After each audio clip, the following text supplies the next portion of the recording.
everyone, Kate here to talk about my favorite children's books from the year. And it's really fun too that I'm reading a lot more of these too, because I'm doing read alouds with my son and just finding more and more middle grade books that I do love. There are some out there. Sometimes I have to hunt and I'm not as interested in as many as he is. Like sometimes we'll start one and I'll be like, oh, I'm sorry, buddy. Like I'm not really interested in this. You can listen to it on your own. But these are the ones that I've really, really loved. And the first is, let's just talk. Can we talk? Let's sit and chat about the Paddington series by Michael Bond, because it's like, I can't even handle how charmed I am by this series. The character of Paddington is the most endearing with his curiosity for life and how just fresh and innocent he is to everything. And also, let's talk about the fact that everyone kind of in the world that he lives in realizes he's a bear, yet no one questions why is a bear living in the city? Where did this bear come from? I mean, he came from darkest Peru, but no one kind of wonders about the ramifications of this. They're just kind of okay with Paddington living there. I just love this series for that. And there's, I mean, just endless instances of kind of what kind of trouble can Paddington get into. He's like a very charming animal version of Amelia Bedelia. I cannot recommend this series enough. I think we've gotten through 4 of them. There are 17 in the series, and I have no plans in not completing the series. I love it so much. They are all starting to blend together, so that's why I just said Paddington series.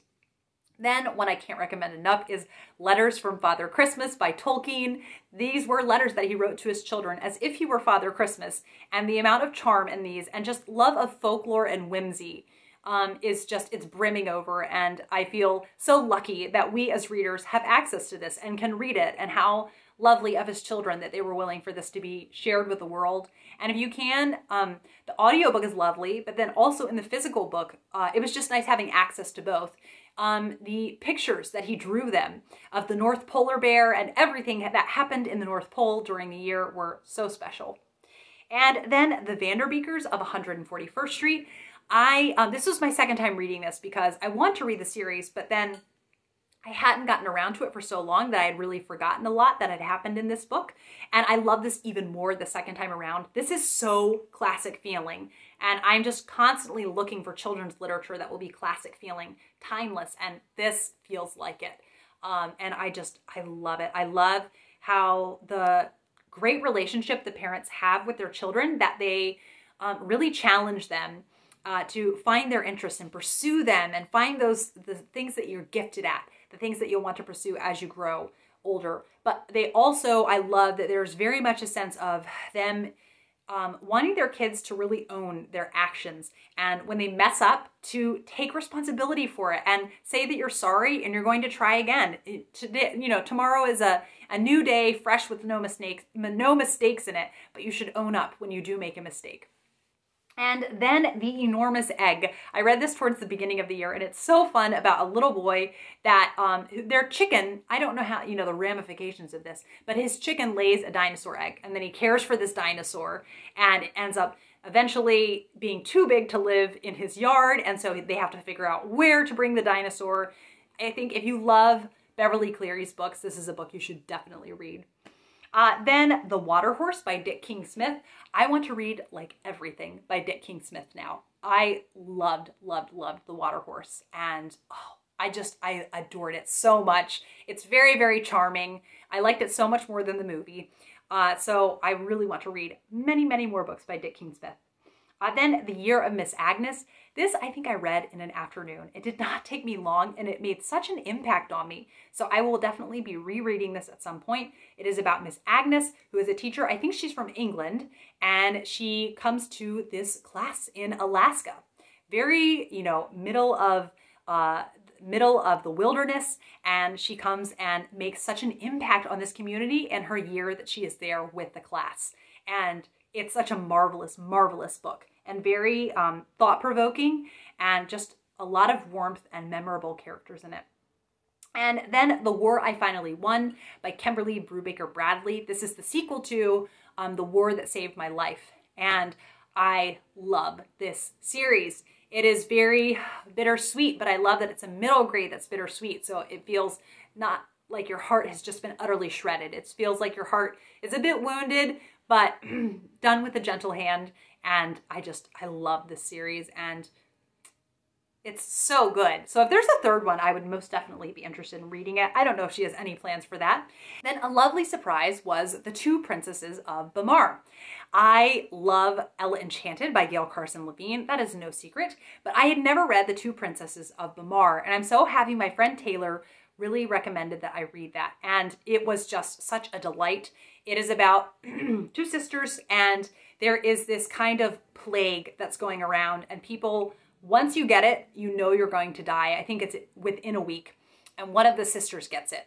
And so the other sister, knowing it's probably impossible, goes on this quest to try to find the cure for this disease.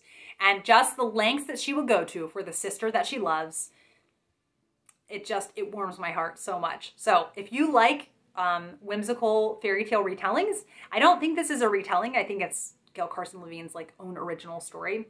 Love it. Then The Saturdays and the Four-Story Mistake. Thank you so much to my friend Elizabeth Brink and also Christy Lewis for talking this series up. It finally gave me the push to try it. I just was so worried I was going to be disappointed by it, and I wasn't. And I'm so glad that I tried it. I love how distinct the personalities of the four siblings feel. I think this is going to be one that's on a constant loop of rereading. I still have the next two in the series to read, so I'm also excited that I have some ahead of me. I just loved these two books, and they're funny. They've just classic children's fiction, you know, that kind of has a Beverly Cleary feel to it, or Elizabeth Enright, Four-Story Mistake, and The Saturdays. It's just a real reading love of mine. And then some Victorian ones, Kidnapped by Robert Louis Stevenson. I was nervous to read this after loving Treasure Island so much, but I really loved this. It had a different kind of, almost, I don't know, darker atmosphere. It was all set in Scotland. So that was really cool to get to keep looking up. They're mentioning all these locations, and so I kept looking them up. This was very twisty-turny with its plot, and I loved that about it. Very edge of your seat, and I think kind of just the actual setting of Treasure Island will make Treasure Island top it for me, and the character of Long John Silver. But this was a highly enjoyable, Kidnapped was highly enjoyable of a read.